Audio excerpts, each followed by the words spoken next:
Deus reservou os seus em Israel. Indago, portanto, acaso Deus rejeitou o seu povo? De forma nenhuma.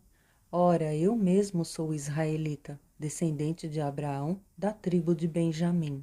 Deus não desprezou o seu povo, o qual de antemão conheceu. Ou não sabeis o que a Escritura diz sobre Elias? Como ele clamou a Deus contra Israel, segundo afirma a Escritura: Senhor, assassinaram os teus profetas e destruíram os teus altares, e somente eu permaneci, e agora procuram matar-me também. Entretanto, que lhe declarou a resposta divina? Reservei para mim 7.000 homens que não dobraram os joelhos diante de Baal. Assim, pois, em nossos dias, há igualmente um remanescente separado pela eleição da graça. Porquanto, se é pela graça, já não o é mais pelas obras. Caso fosse, a graça deixaria de ser graça. A que conclusão chegar? Israel não conseguiu a bênção pela qual tanto buscava, mas os eleitos a receberam. Os demais foram endurecidos, como está escrito. Deus lhes deu um espírito de entorpecimento, olhos para não enxergar e ouvidos para não escutar até o presente dia. E Davi afirma que a mesa deles se transforma em laço e armadilha, pedra de tropeço e em retribuição para eles. Escureçam-se os seus olhos para que não consigam ver, e suas costas fiquem encurvadas para sempre. Os gentios, ramos enxertados. Uma vez mais pergunto: acaso tropeçaram para que ficassem prostrados sobre a terra?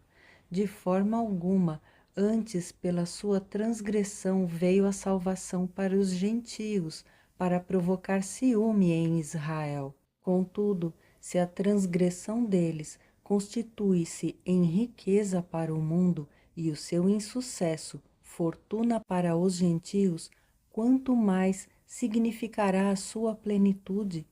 Agora estou falando a vós, gentios. Considerando que sou apóstolo dos gentios, exalto o meu ministério, na expectativa de que, de alguma forma, possa instigar ciúme entre meus compatriotas, a fim de que alguns deles sejam salvos. Porque se a rejeição deles significa a reconciliação do mundo, o que será a sua aceitação, senão vida entre os mortos? Se é santa uma parte da massa que é oferecida como as primícias dos frutos, a massa toda igualmente o é. Se a raiz é santa, todos os ramos também o serão. E se alguns dos ramos forem podados, e tu, sendo oliveira brava, fosse enxertado entre outros, e agora participas da mesma seiva que flui da oliveira cultivada, não te vanglories contra esses ramos.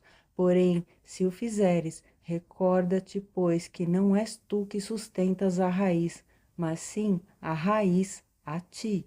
Então vós direis: os ramos foram cortados para que eu fosse enxertado. É verdade. Entretanto, eles foram podados por causa da incredulidade deles. Porém, tu, que permaneces firme pela fé, não te envaideças, mas teme, porque, se Deus não poupou os próprios ramos naturais, de igual maneira não poupará a ti. Considera, portanto, a bondade e a severidade de Deus, severidade para com aqueles que caíram, mas bondade para contigo, desde que permaneças firme na bondade dele. Do contrário, também tu serás excluído. E quanto a eles, caso não permaneçam na incredulidade, serão reconduzidos, porquanto Deus é poderoso para enxertá-los novamente. Afinal de contas, se tu foste cortado de uma oliveira brava por natureza, e de forma sobrenatural foste enxertado na oliveira cultivada, quanto mais serão enxertados os ramos naturais em sua própria oliveira. O amor de Deus salvará Israel.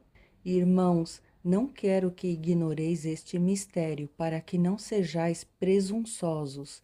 Israel experimentou um endurecimento em parte, até que chegue à plenitude dos gentios. E assim todo Israel será salvo, como está escrito: virá de Sião o Redentor, que desviará de Jacó a impiedade.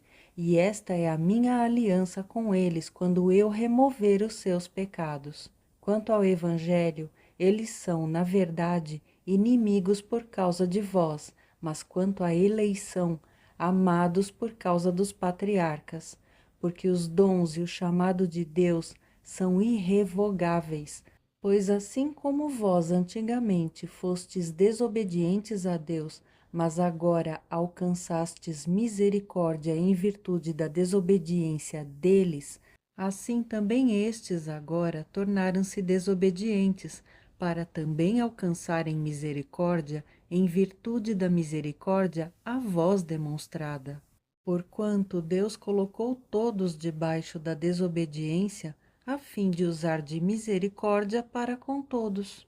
Hino de adoração a Deus.